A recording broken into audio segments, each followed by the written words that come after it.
caught some robbers. It ain't the same today, trying to find a different way. Lord knows we was running wild. Mama them told us pump our brakes.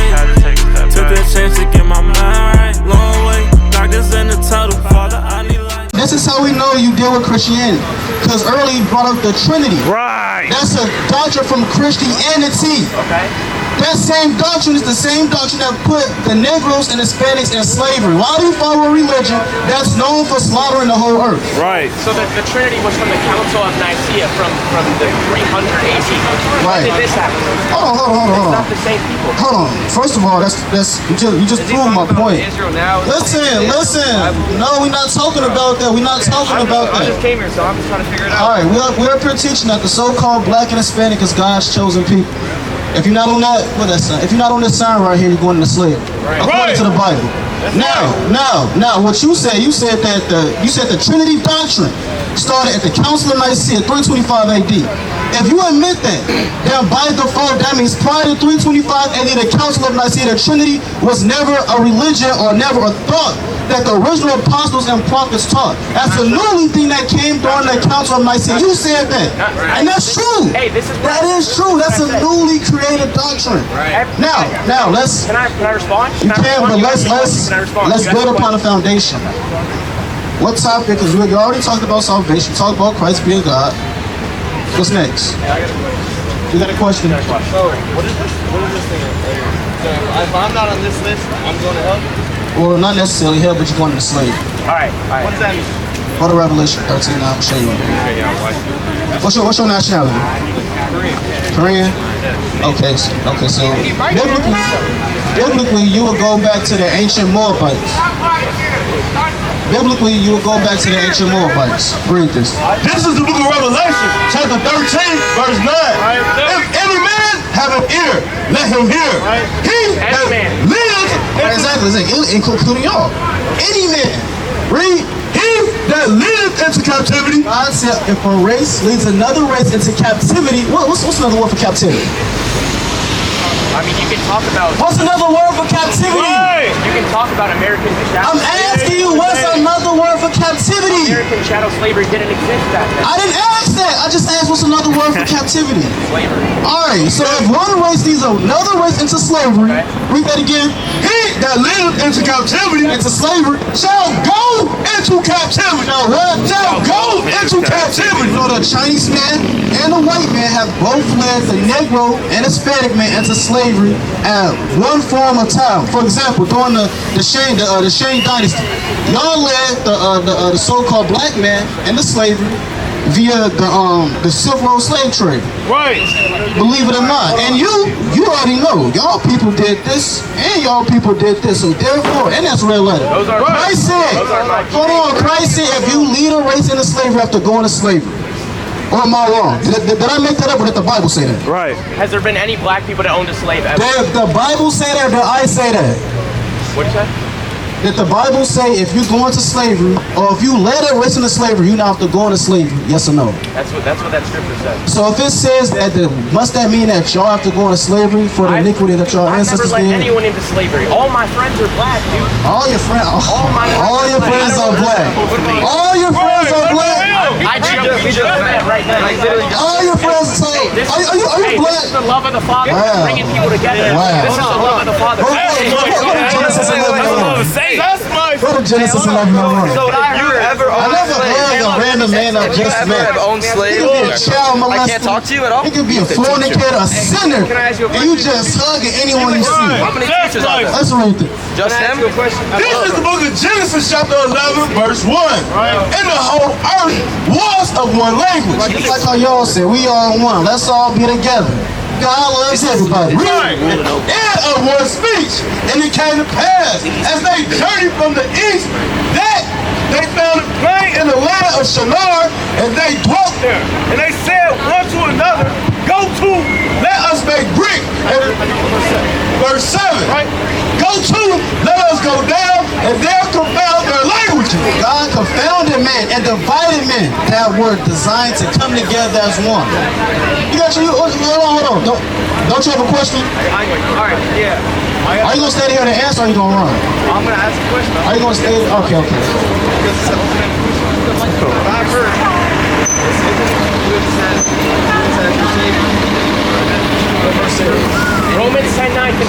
mouth that Jesus is king, believe in your heart that God raised from the dead, you will be saved. It doesn't say you need to be black. I don't know what to do. Drink some water, chill. You said Romans 10 and 9? Yeah. Okay, let's go to Romans 10 and 9. The book of Jude tells us to contend for the faith. You said Romans 10 and I understand that. Let's go to Romans 10 and 9. Y'all are yelling at This is the book of Romans chapter 10, verse 9. The real making sure his vessels don't burst. Right. Not for him. He read. Read He it. read. This is the book of Romans chapter 10, verse 9. That if thou shalt confess with thy mouth the Lord Jesus, and shalt believe in thy heart that God hath raised him from the dead, thou shalt be saved. For with the heart man Sit on believes. that. So, That's right. So look, we just read the verse you called, right? Now earlier you said that we gotta have context. What's the context of Romans 10? Context, the whole book of Romans in general is Paul's writing to What does Romans 10 and 1 say? 10:1, Romans 10. Because if you go read to Romans 10, you have to at least know what verse 1 says. Let's see the audience of Romans chapter 10 say. So when we read the verse 9, it already lets you know the context is speaking about Israel. Not only that, but Romans is not, the original book of Romans is an epistle, it's a letter, it's not even a book. Meaning it's all one long letter. Let's read Romans 11 and 1 and see what Paul continues to say. Read. This is the book of Romans chapter 11, verse 1. I say then, have God cast away his people? God forbid, for I also am an Israelite of the seed of Abraham, of the tribe of Benjamin. Even still, Paul is still in the book of Romans is referring to the people of Israel. Now let's go to the chapter before 10, read 9 and 3. Romans 9 and 3. This is the book of Romans chapter 9, verse 3. For I could wish that myself were accursed from Christ for my brethren, my kinsmen, according to the flesh. Paul which he went through what Christ went through for his brethren and his kinsmen. Who's Paul's brethren and kinsmen, according to the Bible? That's right. Is it the so-called the Arabs, the East Indians, the Hamites, the Japhites, or is it the Jews? So Paul said he wished that he went through what Christ went through for his brethren, the Jews, not all Israel. I mean, not all nations. Read that again. Not all nations. For I could wish that myself were accursed from Christ for my brethren, my kinsmen, according to the flesh. Let's see who they are. Is it all nations? Read. Who are Israelites? Who are who? Who are I Israelites? thought it was everybody. Who are Israelites? So you went to Romans 10 and 9. You said, I got you, but I want you to listen so you can rebuttal the correct way. You went to Romans 10 and 9. We gave the context, verse 1. We went to chapter 11 to show you how even it continues to speak about Israel. Then went to the chapter before to show you that the context is still speaking about Israel. How the hell, and the whole book of Romans says Israel, and you somehow still got in your mind is talking about Gentiles or all nations. Right. If you research the book of Romans written to the Jews in Rome, they're mad because the Gentiles are gaining salvation. The whole idea of Romans 9 is Paul's addressing the Jews, and he's talking about that clay. Why can the potter has control of the clay? He can let Gentiles into heaven. He can let Jews into heaven. It doesn't say this, but he can let white men into heaven. It's all about accepting Jesus Christ as the personal Lord and Savior. If that's the case, because you mentioned the clay in Romans 9. Let's go to Romans 9. We already read this. Hold on, man. We didn't read the verse I'm going to. Let's go to Romans 9 and 2. This is the book of Romans, chapter 9, verse 20. Nay, but, O man, who art thou that refines against God? Shall the thing formed say to him that formed it, why hast thou made me thus? Like how you said, the potter does have power over clay. Can any form say to that which formed it, why did you make me like this? Read. Have not the power over the clay of the same lump to make one vessel unto honor and another unto dishonor. So God created vessels that he dishonored, right? Yeah. What vessels are those? I mean, are you talking about like the whole three distinctions? I'm asking him. God said he made vessels to dishonor, that he dishonors. What vessels did God create that he dishonors? If you're a Christian, you should know this. The ones that are condemned. know this, man. That's right. The ones that are condemned. That's love. Hey, love your neighbor. Love your neighbor. Let's go. What are you looking at? Love your neighbor. Hold on. I got you, man. I got you. All praise to the Most What High. if God, Bro, I love what if God would Salakia. What if God wanted to show his wrath and to make his power known, endure with much long suffering, the vessels of wrath fitted to destruction, and that he might make known the riches of his glory on the vessels of mercy, which he had before prepared. Jump to the verse where mention of Pharaoh. Jump to verse number 17. Verse 17. Now listen up. For the scripture said unto Pharaoh, even for this same purpose have I raised thee up. Because we're speaking about all, this is the topic, all nations. God raised up Pharaoh, right? Read. That I might show my power in thee, and that my name might be declared throughout all the earth. Therefore have he mercy on whom he will have mercy, and whom he harden. So did God have mercy on Pharaoh, or did he harden Pharaoh's heart and destroy all the Egyptians? After Pharaoh hardened his own heart, God hardened it. Correct. Yeah. Right, so we read about the vessels fitted for destruction in Romans the 9th chapter. Yeah. Then doesn't that mean that God, he actually raised up Pharaoh and the Egyptians to utterly destroy them? I mean, Pharaoh hardened his own heart, and then God hardened it. Correct.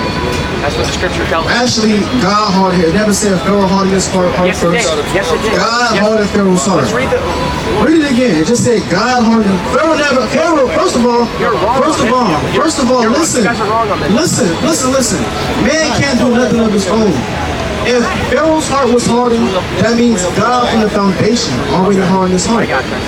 Now read this. Same verse 17.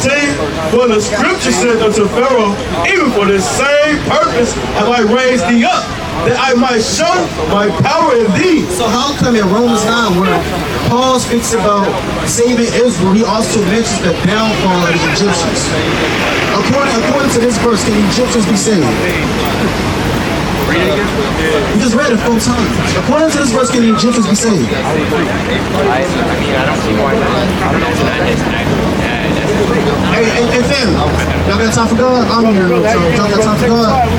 We teach how y'all will be Israelites according to the Bible. I already know. I can give my kids the info. I'm just giving them. I got So you said no doubt, you no said doubt. no man can do stuff by themselves, right? So you're saying even if Pharaoh did harden his heart, it was God hardening it. God hardened his heart, yes. Well, I don't understand how you can explain this. Then. You know what I'm saying? No, I'm saying I don't know how you can explain this. God did this because we sinned against God. Believe it or not. So why are you getting mad at me? Because that doesn't disannul that your people are the ones that still led out the judgment that happened But upon you us. just said it was God who did it. God put us in this position, but that still gives us the green light to have righteous indignation toward the people that did this to us. I'm gonna show you that. What Isaiah 35 and 4. I had a question real quick. Let me read a verse.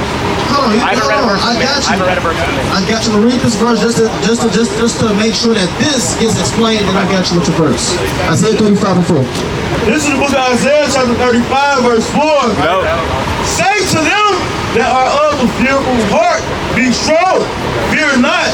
Behold, your God will come with vengeance. Right. Even God with a recompense. Even during the time of Isaiah, when you read books like Jeremiah, who did they get put into captivity under? Jeremiah? Yeah, what race of people led him into, or what kingdom did he get led into captivity under? Because you read the Bible, you should know this. Yeah, I'm not sure. It's a lot of answers that you don't know. You shouldn't be out here trying to proclaim your faith if you don't know these basic fundamental answers. Right. I can pull random stuff out and ask you random questions too, and you would know. The Babylonians, and you can. It's like public speaking, but you know, it's the Babylonians. Isaiah, during the time he prophesied, he reigned the northern kingdom were in captivity under the Syrians. We read Isaiah 35. They prayed for God to send righteous recompense and vengeance upon those that put them into slavery. Yes, they understood God put them into slavery, but that doesn't change the fact that he said that he still wants vengeance upon the people that did this to him. So yes, we can still hate the so-called waymakers. Y'all still did this. You guys can't hate anyone. You can't have hate in your heart towards anyone. I'm trying to say that, all right? All right, so Hey, as much as we're disagreeing, are we supposed to be God-like? Yeah, we're supposed to be, yeah.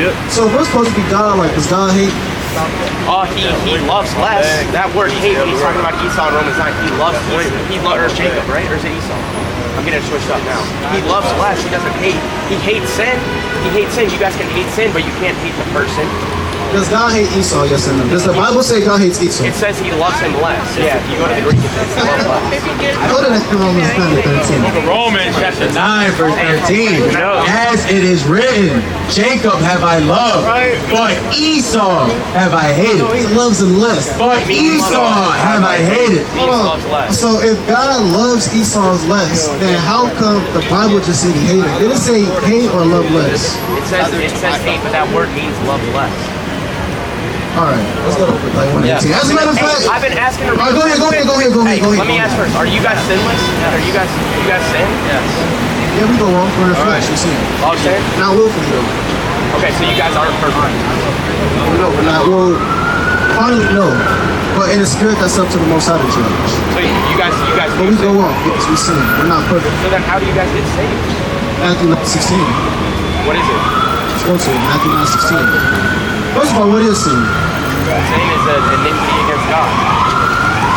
Let's go to that. Read. This is the book of Matthew chapter 9, verse 16. Bring it out. No man put a piece of new cloth. That's like a 1916. So like Matthew 19:16. Verse 16.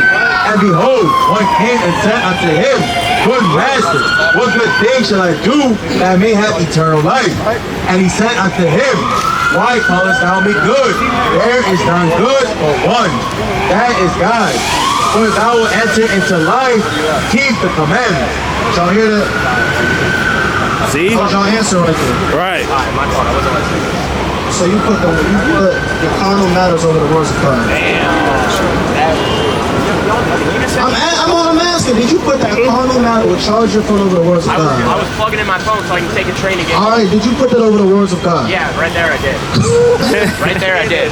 Alright. Y'all never done that before? You guys never plugged in Bro, your phone? hold on. So you proudly just said that you put carnal things over the words Have of you ever God. plugged in your phone ever? Yeah, I Why did. were you reading that? But I never plugged in my phone while brothers trying to break down who I say I love. So If we're I say I love this brother, Hey, so and we're he's brothers? reading me a verse, and I just turn my back and start doing God knows what, putting in my phone. we're brothers now? That shows that I don't love God. Are we brothers now? You just call us Hell no, we're brothers? not brothers, but I'm using an example. We are Using brothers. an example.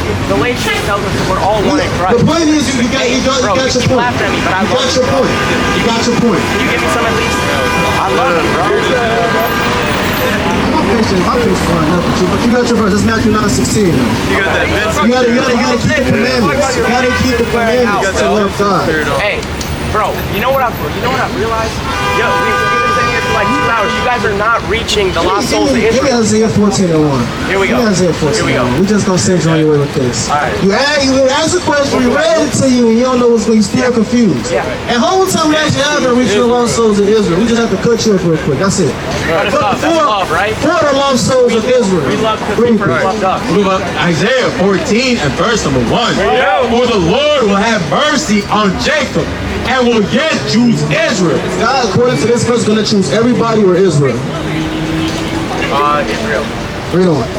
And set them in their own land, and the strangers shall be joined with them. According to the Bible, who are the strangers? That's what I'm asking you. Are they Gentiles? I'm not sure. God damn, man. Do you read the Bible at this point? Do you read the Bible? Do you read the? Give me 1 Peter 3:15. That's not I don't know. What verse is that? Where is that at? Hey, I don't know. I don't know. You said Right. 1 Peter 3:15. This is the book of 1 Peter chapter 3 verse 15. Guts. No.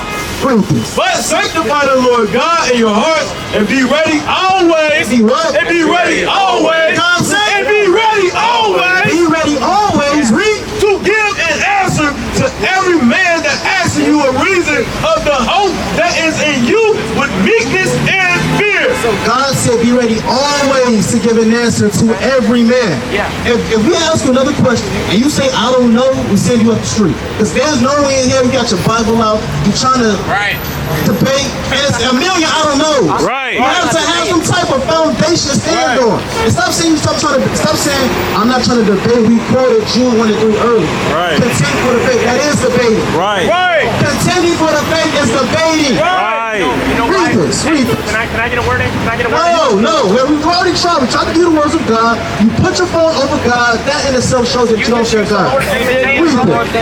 And they shall cleave into the house of Jacob, and the people shall take them and bring them to their place. So you said that these are talking about strangers. It said the Israelites are going to take the strangers, bring them to their place. Read. And the house of Israel shall possess them. According to the Bible, are the Israelites going to possess the Gentiles? Oh my Say goodness. it. I can't hear you. Put some bass in the chest. I've been trying to say that if you guys won't let me According to this verse, are the Israelites going to possess the Gentiles? Yes or no? read it again. I didn't hear it. Read it again. Verse 1, for the Lord, verse 2, and the people shall take them and bring them to their place, and the house of Israel shall possess them in the land of the Lord. So are the Israelites going to possess the strangers, the Gentiles? Yes or no? What does that mean? Does that mean slavery? I'm asking you, are they going to possess them? Yes or no? What is possession? What does hold on? Can y'all answer the questions? Yes or no? What does possession? Answer yes or no, not answer your question. Yes. So you said yes. So according to the Bible, the Israelites are going to possess the heathens. Okay, what does the possess mean? That's all we need. Possess means we're going to have you as our captives, as our slaves. Right. The same way how y'all possess us. So according to the Bible, you just admitted that we're going to have a white man as slaves. That's what you said. Please let me speak. You already spoke. You spoke your piece. Right. You spoke your piece. For the love of God, That's like God speak. We don't. Let me And respond. the house of Israel shall possess them in the land of the Lord for servants and handmaids, and they shall make them captives, who captives they were, and they shall rule over their oppressors. So are the Israelites going to rule over the Gentiles? Yes. Can I speak? All right, so Please just let me speak. I got you. Let me speak. I got you. Answer this last question. What context? What time period is this in Isaiah 14? No clue. No clue. Didn't I just say if you say I don't know one more time, we send you away? I'm begging you to spread it, bro. Did I say that? Yes or no? You're the teacher. Teach us. What time period was it? Yes or no? Teach us. Hold on. Y'all should know this because apparently y'all are teachers. We don't. Are you recording? I have been this whole time. Just like y'all are. There's been like 17 cameras. I'm not mad. I just want to make sure editing in.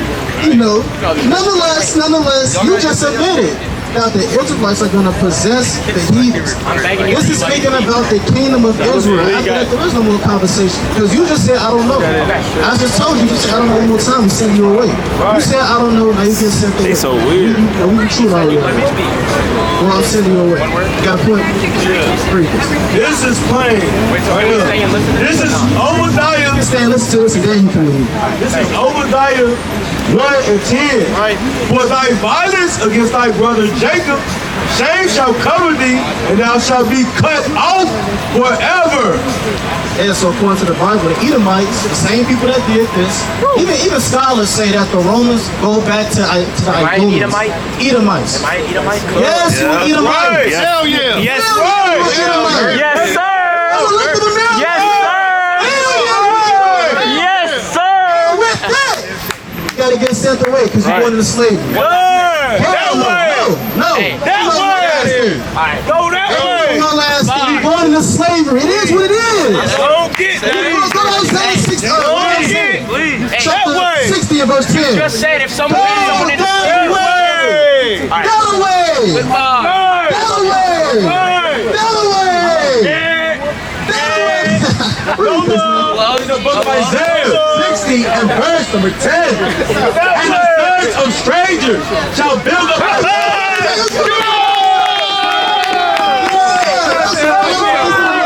I love you. I love you. I love you. Because you're a sodomite. You're a homosexual. This is Philadelphia. This is That is brotherly love. homosexuality. Philadelphia. This is brother. This is book of Isaiah 60 and verse number 10. And the sons of strangers shall build up thy walls. Shall build up their walls. What's this future? Shall build up thy walls. Say that again. Shall build up thy walls. And their king shall minister unto thee. For in thy wrath I smote thee. But in my favor I have mercy on thee. Walk down the street. Go that way. Down the street. Go get that. We call the police for harassment. Damn, man. These Christians don't know what's going on. He just admitted that Isaiah 14, he said out his own mouth, yes, the Israelites are going to possess the heathen, the Gentiles. So what else is going to talk about? You want to bring up all these points, all these verses and have no foundation. He brought up Romans 10 and 9. We asked, okay, cool. What's the context? I don't know. What the hell? What's bring that over here? Talking about. So a lot of these Christians and a lot of these idolaters, that's what they are, idolaters, or all worshipers, same worshipers, don't know what's going on. 2 minutes for God, brother. I got time for God, family, teaching the truth of the Bible. You know, and it really, you know, had a little bit more patience than usual, but that just shows in the kingdom how rebellious they're going to be, how much force might be laid down there. Go to Zechariah 14 and 16. Zechariah 14, 16. There's going to be a lot of judgment in the kingdom. See, the kingdom, it's not going to be a place where the word has told you in the heavens and everybody's there. Your cousin that was doing all type of drugs, shooting people, killing people, all of them just in heaven somehow, smoking a cigar with Biggie Tupac, and you got white Jesus in the background just accepting sin in heaven. First of all, give me Revelation 5 and 10 real quick. Heaven is going to be on earth. And we're going to possess the earth via of Yahweh Shai, who was given that honor and dominion by the Father, so how they not equal.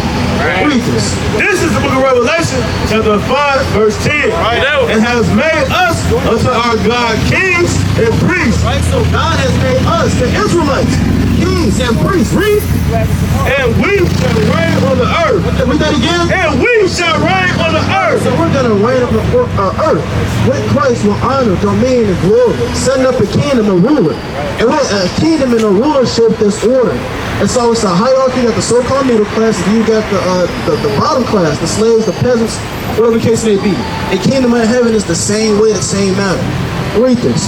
Bring out what I call. It's the book of Zechariah 14 and 16. And it shall come to pass that every one that is left of all the nations which came against Jerusalem shall even go up from year to year to worship the King, the Lord of hosts. Every year, these heathens, they have to come up and worship Yahweh Shai, the Lord of hosts, year to year. Read. To keep the Feast of Tabernacles. And it shall be that whoso will not come up of all the families of the earth unto Jerusalem to worship the King, the Lord of hosts, even upon them shall be no rain. These nations that decide to rebel against the order, the structure that the Most High set up, the Most High is going to cease from rain being in their land. We don't have rain in your land. What happens? You have a famine. The crops can't grow. The crops can't grow. The cattle can't eat. The cattle can't eat. You can't eat. And if it's way you can't drink no water. So even God said if these nations disobey, judgment will play forth. Again, these heathens, I want to bark and get loud with the men of the Most High God as if we don't have the truth. And that day is going to be more brutal. But Isaiah 66 and 23.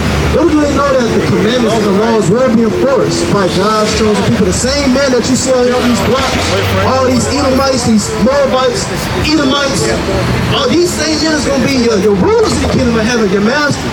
You call them brothers, I don't want down here. And if you mispronounce, you get it down, put to your back. What in Revelation 2:26? Read this. This is the book of Isaiah chapter 66, verse 23. And it shall come to pass that from one new moon to another. In the context, the kingdom of heaven. What's your nationality? What's your nationality? Read that again.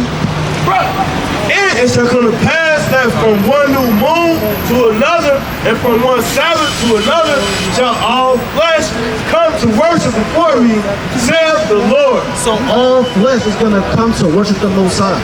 Again, during the new moons, these feast days, Passover, Tabernacles, Pentecost, all of these feast days are going to have to, and if they don't, there's going to be recompense. Hey fam, how y'all doing? What's going on, brother? Hold on, buddy. Y'all cool. I got a question for y'all. What's y'all opinion when y'all see images like this? You see images on that Hispanic man being put in slavery? Y'all don't like it? So if y'all don't like it, then what y'all gonna do? There's a lot of things I don't like. That's a lot of things you don't like. Something that you don't like, you always it's a problem. It's a problem to be fixed. What can fix or line up what these people did to the so-called Hispanics? You too, brother. Say that again.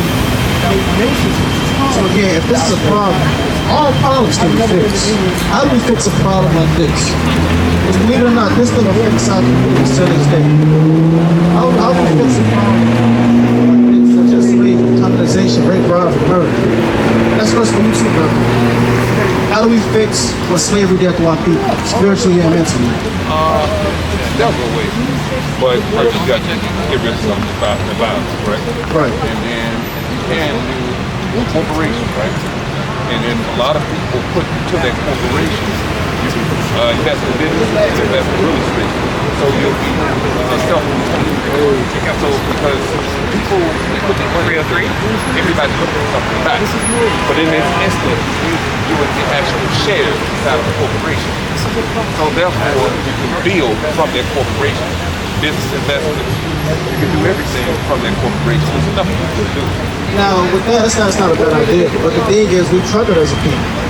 I said that's not a bad idea, but as a people, we tried that. Like Wall Street, like Wall Street, and they bombed it. So, if we look in the past, if we analyze the past and we see certain things didn't work, it will be hard for us to put it in play again, seeing how the past already got rejected. Now, I'm telling you this: the foundation that we need to build off of is the Bible. Right. Now, do you believe in the Bible? I believe in the Bible, but The whole Bible? okay, yeah, but you know, one thing, go with faith, one, right? Okay, you add faith to financial structure, right? Because finance, For most things. for most things, Most things. okay, so a poor person, there's a lot of things a poor person can't do, right? Right. Okay, now you have to build structure, and then you build finance, and you build the structure. I don't doubt that. I don't doubt that. Finances is most definitely needed within our community, but before finances, we have to understand that we have a God to serve, and the God of the Bible is not the same God that the church pushes out or your teachers. If you look on this sign right here, brother, which one would you say is closer to Christ? I agree, but on this sign, which one would you say will look closer to Christ? This are you. According to the Bible, which one would y'all say is a closer depiction of Christ? You said this one? What you say, brother? You don't know? What about you? What did you say?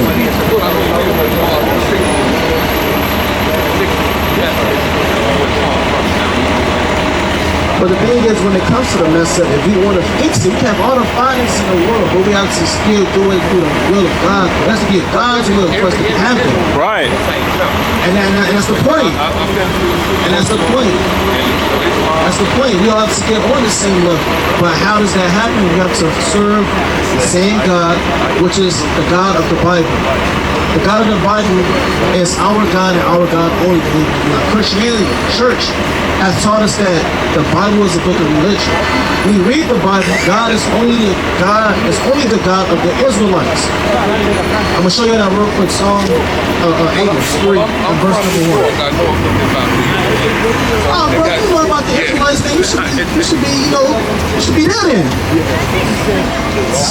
Yeah. So, and what you see is that our people, they caught up on finances, money, carnal things, material things. Money, he just kept talking about finance, building a corporation. Right. Why y'all smile when y'all look at pictures like this? It's bullshit. It's bullshit. Yeah, I mean, if you know Spanish history, you know this is not. This is not true. Any of this is true. Hold on. So it's Spanish. hold on. Is the Dutch East Indian Conference true? Is that a real thing that took place? Sorry again? The Dutch East and West Indian Conference, did that actually take place? Dutch has nothing. I'm asking, yes or no, did that take place? It's not that. Did that take place, yes or no? Has nothing to do with this, man. Did that take place, yes or no? What's your race? My race is white. Right. Salvation. From which country? Spain. Oh, so you're from Spain. Of course, because I know my history. Hold on. So it's Fernando Cortez real? Fernando Cortez, you know who is Fernando Cortez? I'm asking, is he real? Fernando Cortez didn't exist, man. Oh, now he didn't exist. Hernan Cortez. Hernan Cortez. I don't care how you say his name. Now the point is, look, bro, that shows. They just said this is bullshit. This is your history, bro. Look, this flag. Don't touch the sign. Don't touch the sign. Don't touch the sign. This flag is 20th I century. got you, brother. This flag is 20th Let's go to century. Revelation. In these ages, this flag didn't exist. In this age, this flag Watch this, doesn't bro. exist. Now, mind, brother, it Citizens just from shows. Peru It shows how these hold people Spanish about you. citizenship. You just have the man that put you. He said he's a Spaniard. He said all of this bullshit. Okay, but that's okay. But that's okay. Because we're gonna put him in slavery in due season. I'm telling you the truth. And he knows his place. Right. That's why he told him to step back, Lord. Don't put your hand. Know that he can't do better. Get your ass rolled. That's right. That's right. That's spirit. You know? So many people love him, brother. These Christians, they really fear him, believe it or not. And he know in his spirit that he did this, but he just feels so afflicted on this side. He has to say it in his mind, no, we didn't do this. We gotta have something now. Believe it or not, but when they did this to our people, God marked them. I'm gonna show you what God said about people that put other people to slavery. Let's read this. Now y'all believe in the Bible?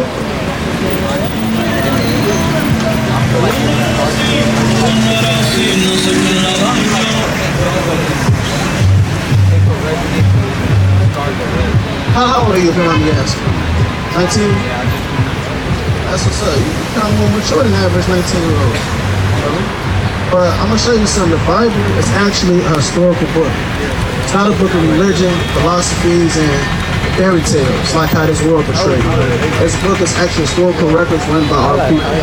And believe it or not, but y'all may be able to relate more to the Bible more than you think. That's how the Bible was taught us in Christianity. They taught us that this thing is universal. Anybody can pick it up, believe in it, and God loves everybody. God loves everybody, then this verse went down the Bible. It's the book of Revelation 13 and 9. Remember that white man that was up here, that Spaniard, remember him as we read this verse. Read this. If any man have an ear, let him hear. He that leadeth into captivity. What is captivity? It's another word for captivity. You said what? You said what, brother? Slavery. That's right. Slavery. That's another word for captivity. Spirit, Lord, look at the spirit out here. So, slavery is another word for captivity. God said if one race leads another race into captivity or slavery, what shall happen? Read. He that leadeth into captivity shall go into captivity. Shall what? Shall go into captivity. What happens if the white man leads the Hispanic man into slavery? Where do they have to go? It said he that leads into captivity shall what? Read it again. He that leadeth into captivity shall go into captivity. He that leads into captivity shall what? Shall go into captivity. Now, meaning he that led a race of people into slavery, where do they have to go? Into slavery. So that white man that was just up here scoffing, believe it or not, but if you decide to come back to your God, resonate with the verses that we bring out, then you will have power to put the same people that had you in slavery into slavery. How does that sound to avenge your ancestors? Does that sound beautiful to you? Or is that just something you just don't care about, you want to cast behind your back?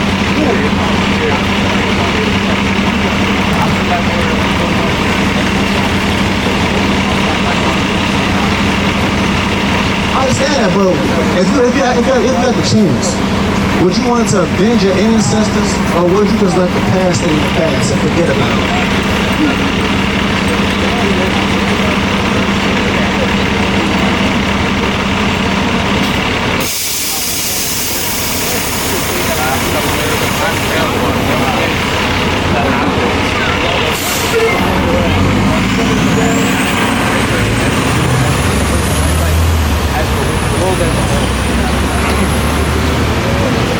So what's the point?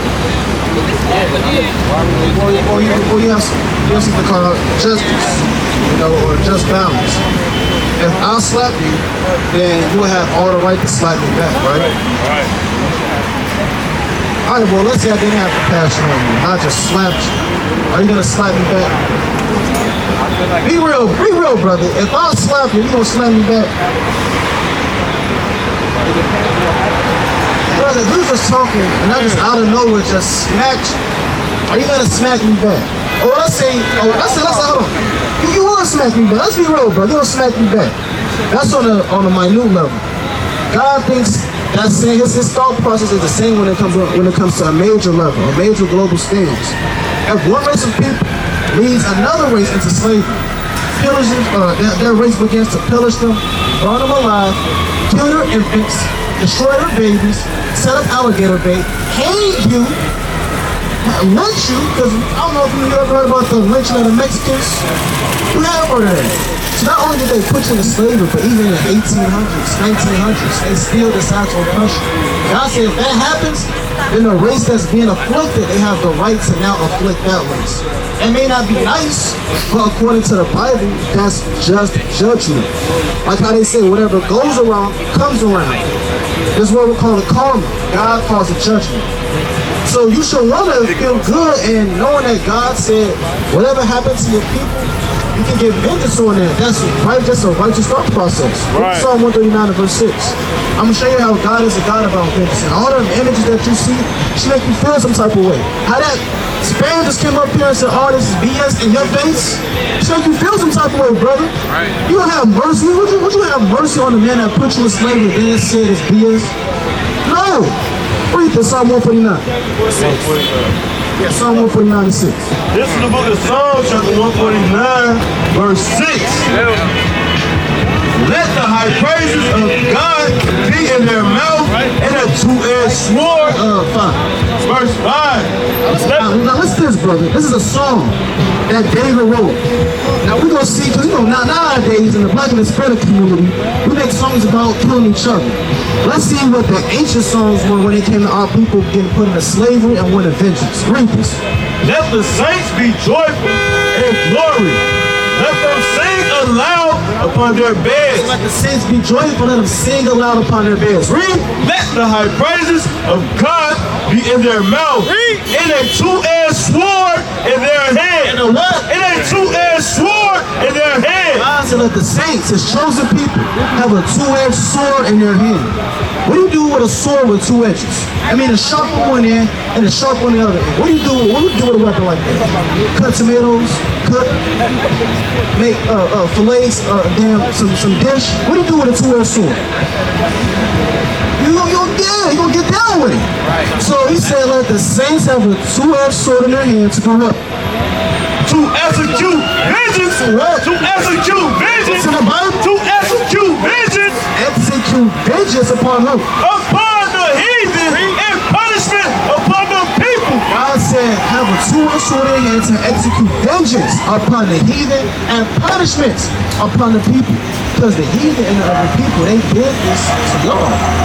I should feel some type of way. It's not like they did it for a couple years and that was it, and they reimbursed y'all. They did it, and in 2025 they're still doing it. Didn't they just have an ICE damn protest? Even Trump himself, he still said, you know what we did to the Hispanics when Cornelos and when Christopher Columbus came, that wasn't enough. We gotta keep afflicting them. Hey, lynch of the Mexicans, keep hanging them, keep killing them. Bring ICE down. Separate them from the family. I don't care if they have an American citizen, separate them. Take them to the border, put them in a cage, and lay that aluminum blanket on them, even though their child is freezing to death. Just give them a little aluminum blanket and they'll be all right. That's what they do to y'all people, brother. So vengeance should be really rolling through your mind, because if David was living on the time when you lived, vengeance would be on his mind constantly right now for all the atrocities that's been done in the land. So knowing that, brother, you should want vengeance. But with vengeance comes with rulership. Without rulership, you have to know how to obtain that rulership. In order to obtain the rulership, you gotta know who you are first. What did God call the Hispanics in the Bible? What did God call the Mexicans? I know you said you partially believe in the Bible, but again, the Bible is your history. Right. So what did God call the Hispanics when you read the Bible? I'm pretty sure they call them Mexican. I never read that. I never read Mexican either. Never read Puerto Rican, Mexican, and all those so-called names that Joe colonized the world. So what did God call them? I'm asking. No. Let's go to Genesis 49. Now, what would America classify you as? Mexican, Puerto Rican, Guatemalan, what y'all say? Huh? No, I'm talking about y'all. As white, what's your nationality? Oh, I see what you're saying.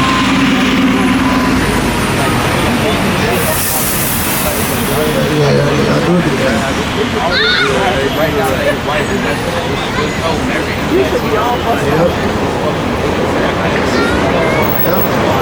Yeah, they do that. I heard that too.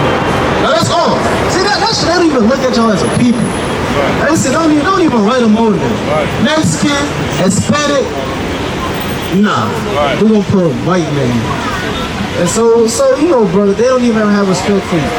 So you should have vengeance rolling through. I got vengeance rolling through my mind. When I see these people, these Arabs, I meditate what they did to my people. These Chinese folk, you got a Chinese and the Arab walking hand in hand. And those same two races had a part of your downfall. And the chief enemy, the so-called white man, he had the biggest part of our downfall.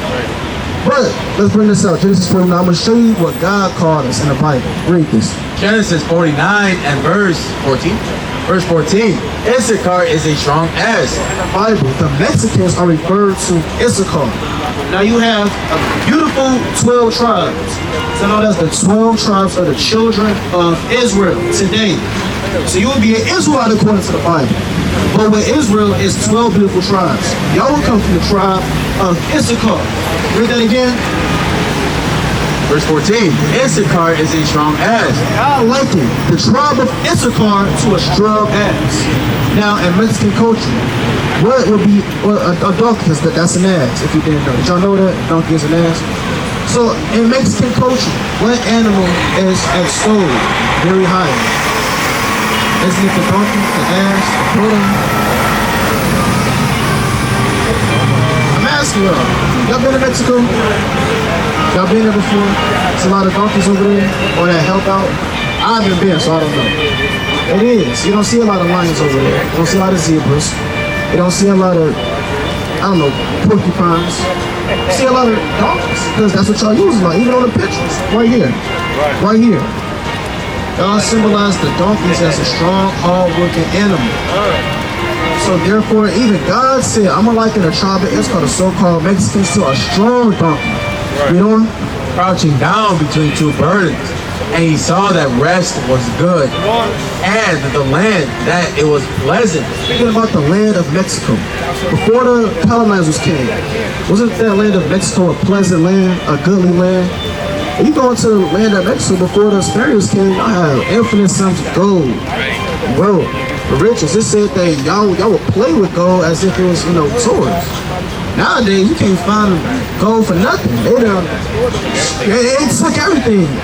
This land was so rich. Y'all was just had it like it was nothing. But that's because in the Bible, God said he gave you that good and pleasant land. We doing? Reading on, and it reads, and bowed his shoulder to bear it, and became a servant unto tribute. What happened? Y'all became servants unto tribute. Who did y'all become servants to in the land of Mexico? The Spaniards. Did I say that, or did the Bible say that? The Bible said that. Is that Mexican history out the Bible? How? It is. And mention the donkey. We know in Mexican culture, y'all extol the donkey. And mention that good land. But after y'all had that good land, y'all became servants unto tribute. If that's not describing the Mexicans, I don't know who describes it. It can't be describing the East Indian, man. I've never read about the East Indian having a good land and he got conquered and overthrown. Never read about the Chinese men who had a good land that got conquered and overthrown.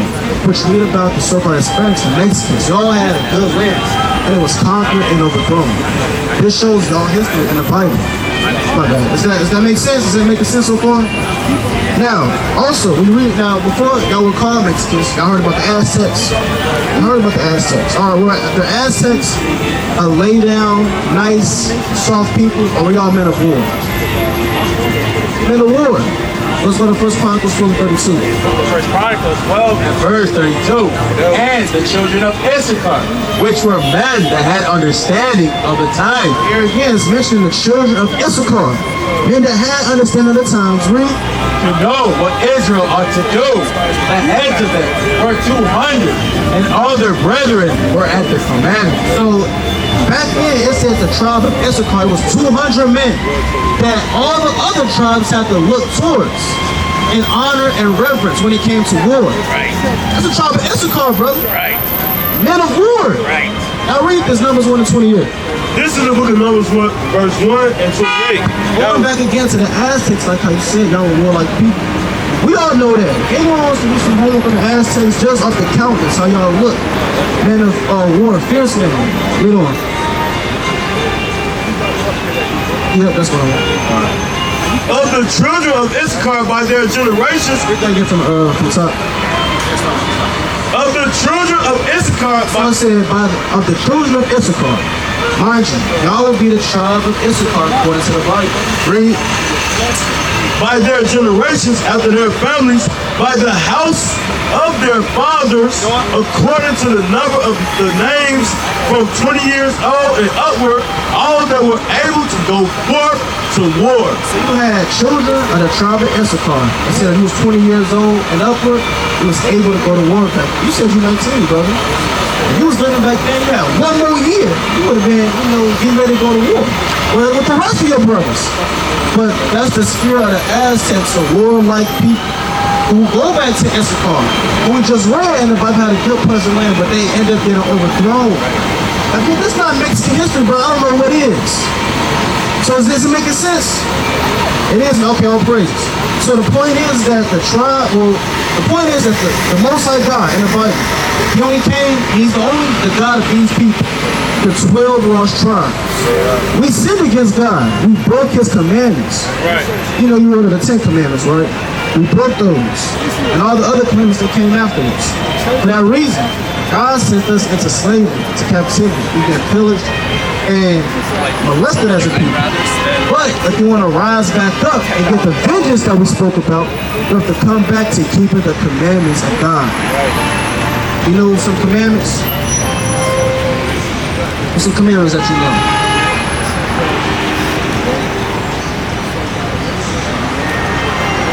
Thou shalt not. Yeah, that's right. That's one. What else? Thou shalt not. You too, brother. You've been quiet. You gotta make sure you get in here. Right. You've been on mute, bro. It's time to wake up. You've been listening. So what's some commandments then? Yeah, don't be no damn adulterer. Laying with other men's wives. Other men's so-called girlfriends. You making songs about them. I want to hear one from you. You've been quiet the whole time. I don't know how your voice sounds. You don't know one commandment? Love thy neighbor as you love yourself. Honor your father and your mother. Keep the Sabbath day holy. I shall not worship no other gods before me. Those are commandments. Those are surface level commandments. But there's many commandments. Y'all eat pork. Y'all eat pig. Al pastor. However you say it. Al pastor. He said sometimes. Now let's read this. According to the Bible, it would be a sin to eat pork. Y'all like pork? You like pork, brother? Look, on a scale of 1 to 10, how much you like pork? Be honest, huh? Like a 7, what you say? Like a 3? Oh, praise. Well, I ain't good, brother. It should be a 0. But read this. Deuteronomy 14 and verse number 8. Right. And the swine, because it divided the hoof. Swine is another word, an old English word for pork or the pig. The pig because it divides the hoof, you know? Yet chew it not the cud.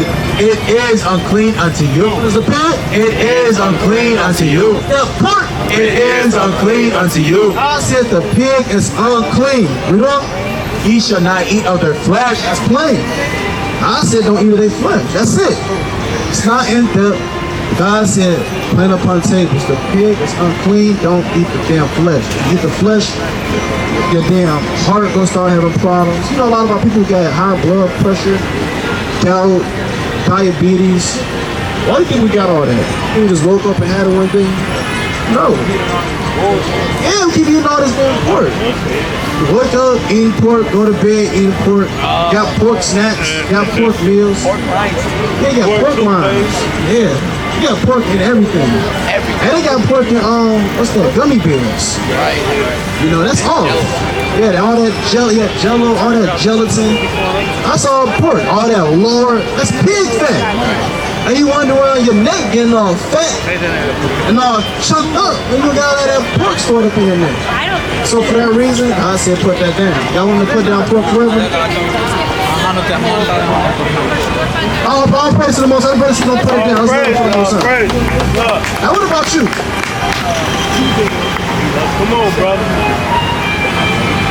Huh? You gotta reminisce on it. You gotta think on putting down pork for God.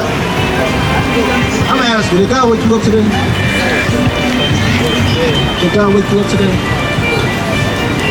He did. Now, if God woke you up today, He gave you another day to live, more life. the least that you should do is at least obey what he says. Would you agree? When God said put pork down, he did. Now you're gonna put pork down for God, knowing that he woke you up today and he can shut your lights out at any time. Oh, bro, you kind of quiet. You gotta put some bass in your voice. You gonna put the pork down for God or what? Right. Yeah, calibration. Lord willing. Yeah. Lord willing. Now, that's one. Y'all eat shrimp? Y'all like seafood, shrimp, crab, lobster? What's that?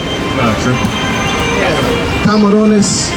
Whatever. God said all that shellfish, you gotta put it down. Believe it or not. Read on. Reading on. Yeah, I know y'all want to go. I'm gonna give y'all like 2 more. I see y'all trying to etch away. Verse 9. These ye shall eat that are all in the waters. All that have fins and scales shall ye eat. So whatever come out the waters, if you want to eat it, gotta have fins and scales. You can eat fish, but it has to have both fins and scales.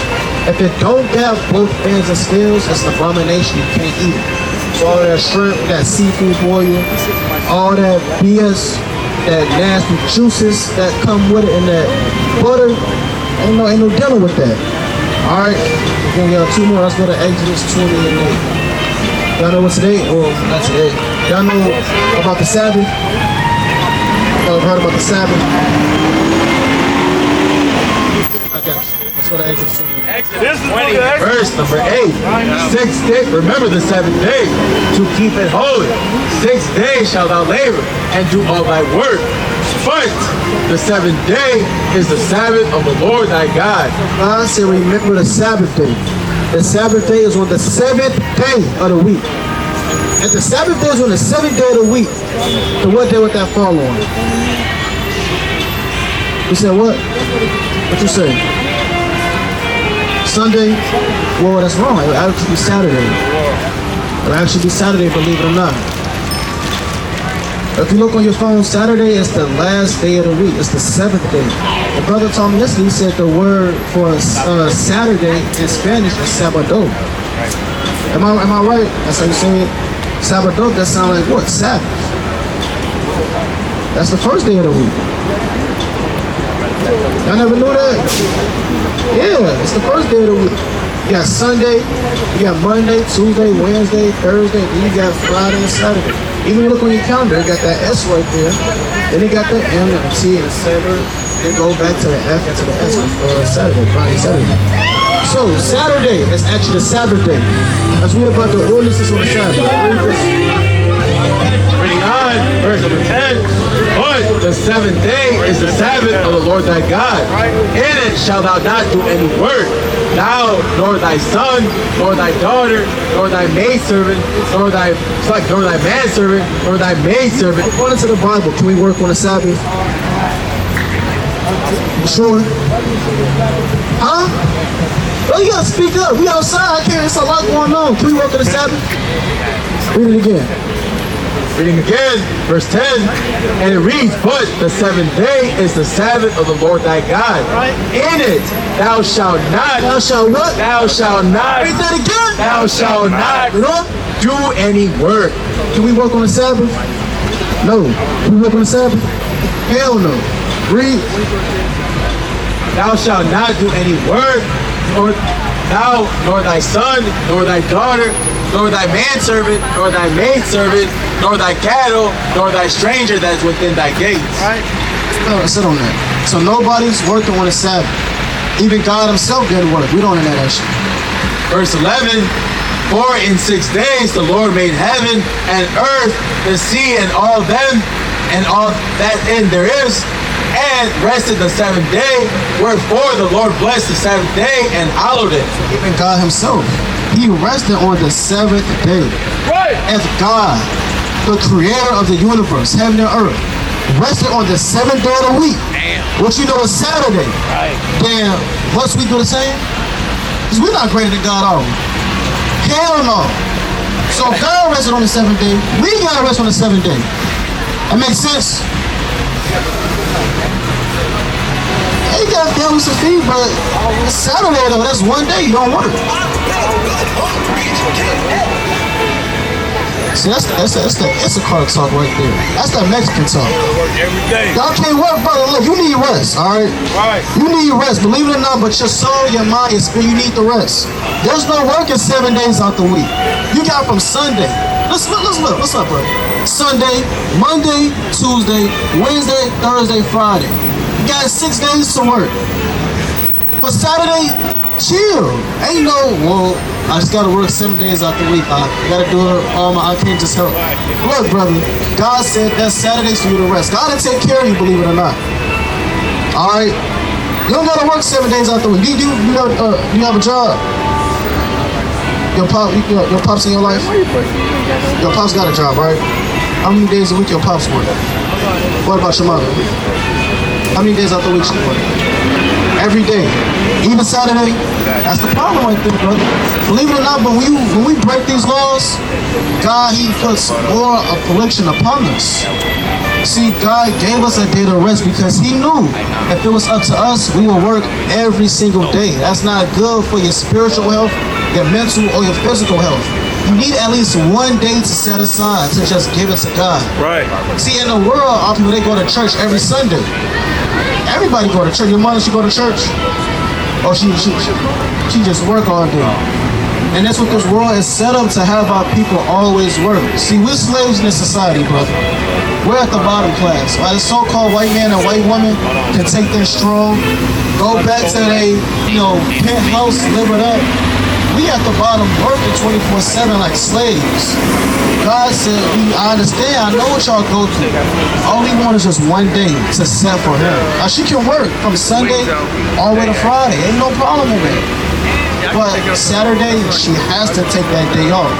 Or, one, she has to do that, and what she can also do, what you can do is, if you can't find a job, pick up, a little something on the side, and righteousness, ain't no selling or no slaving, pick up something on the side of righteousness, and you can assist her so she won't have to work on Saturday, so you can stop her from sinning, and you can, provide for your house to the best of your ability. So, even still, there's no working on the Sabbath day. I'm going to get you one more. Let's go to Exodus 31 to 15. I'm going to show you how much God extols the Sabbath day. Exodus 31 to 15 and Nehemiah 13 and verse 20. This is the book of Exodus, chapter 31, verse 15. 6 days may work be done, but in the seventh is the Sabbath of rest. Here it is again. He mentioned the Sabbath of rest. Holy to the Lord, whosoever doeth any work in the seventh day, Whoever does work on Saturday, on the Sabbath, what did God say? he shall surely be put to death. What did God say? He shall surely be put to death. Read that again. He shall surely be put to death. God said He will put an individual to death for simply working on Saturday. That shows how much God take the Sabbath day serious. Ain't no light matter, brother. Yeah, your mother working 6 days, that can destroy her, literally. Imagine, 7 days. If she works 7 days out the week for 30 years, she really damaging her body, cutting down her lifespan. Your mother, she got the opportunity to live to 100 years old, but she working 24/7. Now she passed, God forbid, but for an example, now she passed away at 70. That's 30 extra years you could have had with her if she would have just kept the commandment of God. You see how that worked?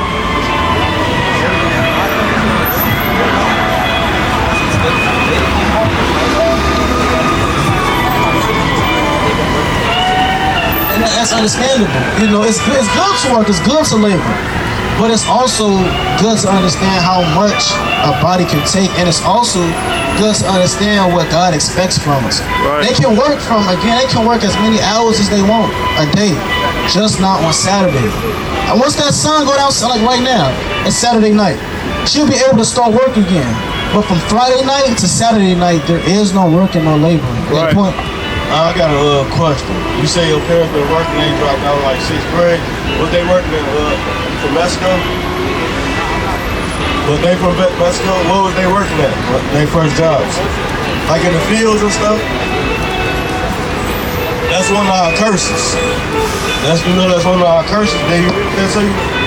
Right, so real quick, Deuteronomy 28, 16. We're going to show you that real quick, because like how the brother said, us going to us in these conditions where we work all day, 24/7, still living check to check. That's all prophesied in the Bible. That's how we know that the Bible's about us, because we're the only ones that can relate to the things in the book. Go to Habakkuk 1:6. This is the book of Deuteronomy, chapter 28, verse 16. Cursed shalt thou be in the city. God's in every major city. Everybody on this sign will end up cursed in one way, shape, or form. Look on the sign, brother. On your left-hand side. Everybody on that sign, you're going to Chicago, New York, LA, Baltimore, Philly, Jersey, in every major city in these states and these regions, these people are cursed in the cities. Not only were they cursed in the cities, but before that, where were they cursed? We know? And cursed shalt thou be in the field. The same people will be in the fields, cursed. Like how you said, they in the field, they doing all this laborious work. They getting a penny back. You working more than what you really deserve, than what they working more, and their wage that they receive back is less than if they work required. So that shows the curses that are placed upon us. But that also came through us breaking the laws and the commandments we just read. If you break the Sabbath day, God will surely put you to death. Right. God put us to death. Had us going to slavery for simply breaking these high holy days. Now watch this, Nehemiah 10:31. Nehemiah 10 and verse 31. And if the people of the land bring ware or any victuals on the Sabbath day, this is work. If a man brings some victuals, if a man brings some merchandise to sell on a Sabbath day, this is what God said. To sell, that we would not buy it of them. What? That we would not buy it of them. Nehemiah said, look, don't even buy nothing from nobody on the Sabbath. On the Sabbath, there is no buying, there is no selling. Because that causes someone to work. Read. That we would not buy it of them on the Sabbath nor on the holy day. Read. And that we would leave the 7th year in extraction of every debt. Go to Nehemiah 13 and read verse 16. I'm going to show you one more about the Sabbath day.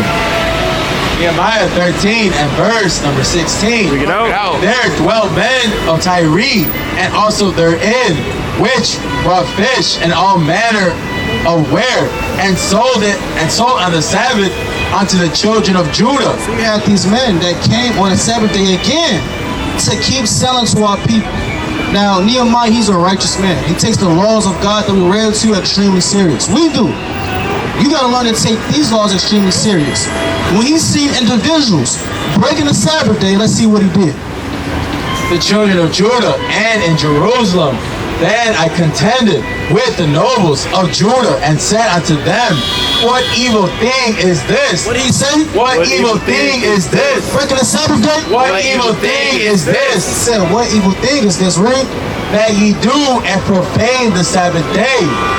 Did not your fathers thus? And did not our God bring all this evil upon us and upon this city? Yet ye bring more wrath upon Israel by profaning the Sabbath. And it came to pass that when the gates of Jerusalem began to be dark before the Sabbath, I commanded that the gates should be shut. So he made sure that people didn't come in the gates or out the gates to buy or sell when it was the Sabbath day. We read, he ended up putting hands on people. He had to, fight some people and get them together real quick. So they kept breaking the Sabbath day. He really plucked off people's beards off their face. That's how bad he beat somebody up. Ouch. You ever seen somebody get their beard plucked off their face? I've never seen that. I can only imagine how that look. Imagine you beat somebody up, you just take a chunk of his beard out of his face. That's what Nehemiah was doing for people breaking the Sabbath day. That shows how important this day really is. Right. Does that make sense? So I understand your mother, she works 7 days out the week. But on that Sabbath day, that would be a sin. And part of that sin is why we got put into slavery and into captivity. Right. Now, I bet you, brother, if she was to keep the 7th day holy, get that day to God, then God will bless her with a better job and probably receive better income. Because he sees that she's working and striving to serve me, and for that reason, he can reward her. Does that make sense?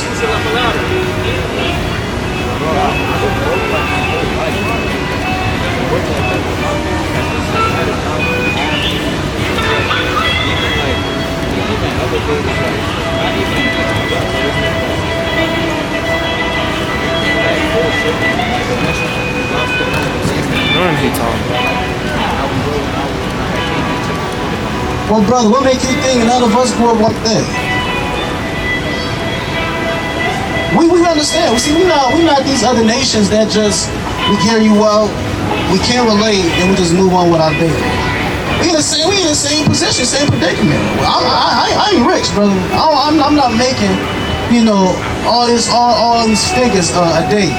We struggle out here, but that is not this and all that the commandments have to be kept. Because again, let's go to Proverbs 4:2. I'm gonna show you something real quick. And what it really goes back to is faith. You gotta have faith that if you keep the Sabbath day, that your mother will be blessed. Because this is what God said in Proverbs 4:2. And every time you break it, you get cursed. So the more she works on Saturday, she can be working 1,000 hours a week. But the more she works, God will make sure that she does not get an increase because she's sinning against him. But if she keeps the Sabbath day, it's what God said. Book of Proverbs, chapter 4, verse 2. Bring it out. For I give you good doctrine. Forsake ye not my law. For I was my father's son, tender and only, beloved in the sight of my mother.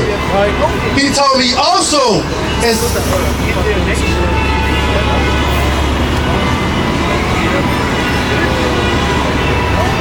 That's Proverbs. Hold that. Let's go to Deuteronomy. Let's go to Deuteronomy, chapter 30 and 19. Give me that verse. This is the book of Deuteronomy, chapter 30, verse 19. I call heaven and earth to record this day against you, that I have set before you life and death, blessing and curses. Cursing. Therefore choose life, that both thou and thy seed may live. So God said, choose life. You keep the law, you choose life. Right. That both you and your seed may live, and you may be increased therein. You got it. I think it's Proverbs. Book of Proverbs 7 and 2. Bring it out. Keep my commandments and live. One on one. So God said, yeah, keep the commandments and you live. See, when you live in check to check, that's not real living. You live in the dead state. That's poverty. Yeah, we all go through that, brother. But if you want to come out of it, what did God say? Keep my commandments and live. Real living, knowing what life really is about, true understanding is when you're keeping the commandments. Again, brother, your mother she can make damn 50 an hour, work 7 days out the week, and God will still make a way for her to be poor. Not just your mother in general, but for all of us. That's what God will do to each and every one of us. Right. If we continue to break the law. Read. And live, and my law as an apple of thine eye. You keep the laws the apple of your eye, because every time you sin against God, you sin against yourself. And you start to wax weaker and destroy yourself spiritually, physically, and mentally. You will never get better in life if you decide to break the laws of God. That's how God set it up, because if that weren't the case, we would never went through this. This all happened for working on a Sabbath day, working on Saturday. Go to 2 Maccabees 6 and verse number 8. This day again, brother, is the most sacred day. This day is not just any day. Saturday is not just a day where, okay, Saturday I can party, I can do what I want, I can break the Sabbath here and there, I'll be all right. God looks at breaking the Sabbath like how you committed adultery. You know, you ever got cheated on before? Or your homeboys ever got cheated on before? You said what? Yeah, I'm pretty sure when they got cheated on, they didn't feel good, did it? It's a lot of rage that come behind it. That's how God feels when you break the Sabbath day. How God looks at adultery, murder, and sins like that. That's how you look at the Sabbath, because all those are punishable by ways of death. Read this. This is the book of 2 Maccabees, chapter 6, verse 8. Moreover, there went out a decree to the neighbor cities of the heathen by the suggestion of Ptolemy against the Jews, that they should observe the same fashions and be partakers of their sacrifices. So you had these individuals during the time of the Greeks. They had to keep the Sabbath. They wanted to badly. But y'all, the man of the Ptolemaic dynasty, known as Antiochus, he said, you know what, I'm going to make y'all work on this day. And if y'all don't, I'm going to kill you. Let's see what they did. Read. And whoso would not conform themselves to the manners of the Gentiles, if you didn't listen to what the king said and you fear God and you want to follow God, read, should be put to death. Put men in death for serving God. Read on. Then might a man have seen the present misery, for there were two rogues who had circumcised circumcise their children, but when they openly led round about the city, the babes hanging at their breasts, they cast them down headlong from the wall. And the others that had run together into caves nearby to keep the Sabbath day secretly, being discovered to Philip, were all burned together. These men, they had to run into caves. They fled just to keep the Sabbath day holy. You don't understand how heavy that is? They were getting oppressed for wanting to keep the Sabbath day. They said, you know what, I gotta run from home, because if I don't keep it, God will kill me. That's how they felt about the Sabbath. So you gotta take that same thought process, brother, and understand that the Sabbath is above every day that you can think of. Makes sense, brother? So I understand your mother word. But let's say, let's take your mother out of it. Are you wanting to keep the Sabbath day holy?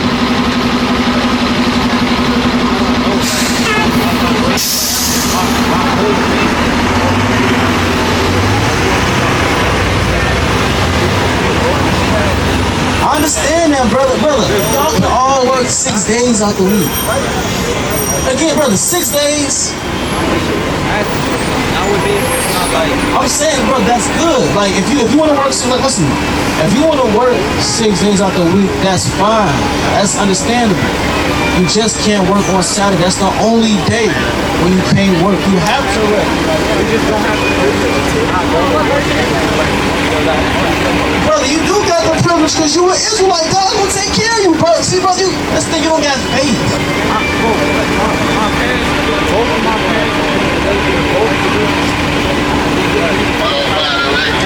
That's the thing, they're religious. Just because you're religious doesn't mean you have the truth God to provide for you. Because even though they're religious, they don't have the proper understanding of the Bible because they're not keeping the commandments. A man that's truly true, an Israelite man that's really true to his religion is going to follow the laws of God. When you begin to follow the laws of God, you prosper. Give me Sirach 33. Let me show you something. Sirach 33 and verse number 10. See, believe it or not, but God actually picks and chooses who he wants to bless, who he wants to curse, who he wants to raise up. The men that he chooses to exalt and raise up are the ones that keep his commandments. Rufus. This is the book of Sirach, chapter 33, verse 10. And all men are from the ground, and Adam was created of earth, and much knowledge the Lord hath divided them, and made their ways diverse. Some of them have he blessed and exalted. That again? Some of them have he blessed and exalted. Certain men, God, he blessed them, and then he exalts them. Those are the men that keep the laws of God and his commandments. Read on. And some of them hath he sanctified and set near himself. Some men, he sanctified them and set them close to him, like this. God looked at men like this that keep his commandments. Set near himself. Read. But some of them have he cursed. That again. But some of them have he cursed. We break God's law. But some of them have he cursed and brought low. If you sin against God, God will curse you and bring you low. So I understand you said your mother, she's religious. Y'all all are religious. But they're not keeping the laws of God, which is the fundamentals, the foundation. When we begin to follow the laws of God as a collective, as a whole, God will literally raise us up as a people. See, it's not about individual. I feel like this. My peoples, they went through this. It's not about individual, how you feel. It's about your race, our race as a whole. As a people, we have to come back to keeping the laws. That's really all to go back to. Let's go to the class in Ecclesiastes 12 and 13. Even God said this, Ecclesiastes 12 and 13. The book of Ecclesiastes, chapter 12. That's Ecclesiastes. Ecclesiastes. Ecclesiastes. So what? So who level?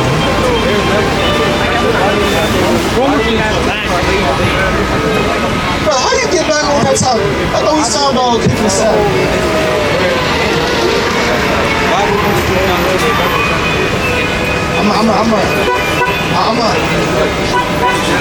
I'm gonna answer that.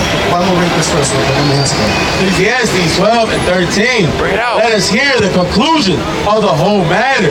Fear God and keep his commandments, for this is the whole duty of man. So the whole conclusion of the matter is for us to fear God and to keep the commandments. Because that's the whole duty of the Israelite man, woman, and child. Keeping the